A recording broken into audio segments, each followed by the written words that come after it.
નમસ્કાર, હું રાજ. આપ જોઈ રહ્યા છો સ્પાર્ક ટુડે ન્યૂઝ. સંસદ પરિસરમાં સંતનો છદ્મવેશ ધારણ કરીને કરવામાં આવેલા કૃત્યના વિરોધમાં દાહોદમાં હિન્દુ સમાજ દ્વારા વિરોધ પ્રદર્શન કરવામાં આવ્યું હતું. જવાબદારો સામે કડક કાર્યવાહી કરવાની માંગ સાથે જિલ્લા કલેક્ટરને આવેદનપત્ર પાઠવવામાં આવ્યું છે. વિરોધ પ્રદર્શન દરમિયાન હિન્દુ સમાજના આગેવાનોનું કહેવું હતું કે આ ઘટના સનાતન સંસ્કૃતિ અને સાધુ સંત સમાજની છબીને દૂષિત કરવાનો પ્રયાસ છે. આવેદનપત્રમાં એવો પણ આક્ષેપ કરવામાં આવ્યો કે અયોધ્યાના શ્રીરામ જન્મભૂમિ મંદિરને લગતી બાબતે સર્વોચ્ચ ન્યાયાલયની દેખરેખ હેઠળ એસઆઈટી તપાસ ચાલી રહી છે, ત્યારે સંસદમાં થયેલું આ કૃત્ય તપાસને પ્રભાવિત કરવાનો પ્રયાસ હોઈ શકે છે.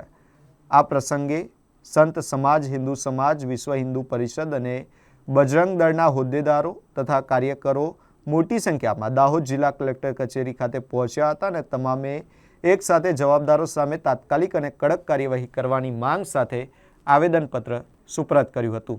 તારીખ 31/7/2026 રોજ નવી દિલ્હી સંસદની બહાર એક નાટક ઊભું કરવામાં આવ્યું, કાલ્પનિક.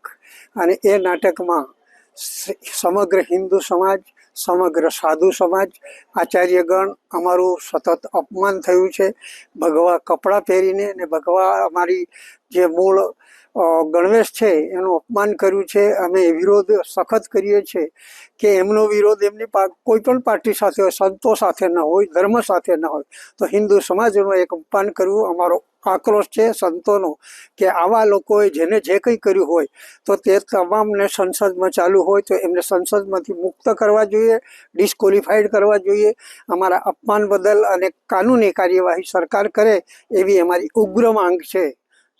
આ એ અમારા સાધુ સંતોનો એક ઉગ્ર એક માંગ. અને અમે અત્યારે માનનીય કલેક્ટર સાહેબને, મહામહિમ રાષ્ટ્રપતિ સાહેબને એક આવેદનપત્ર આપીએ છીએ અને રજૂઆત કરીએ છીએ. અમારી જે માંગણી છે, અમારું જે અન્યાય છે, અમારી સામે જે ધર્મની સામે એમને એક નાટક ઊભું કર્યું, એવા લોકો સામે તમામને કાર્યવાહી થાય એ અમારી માંગ છે.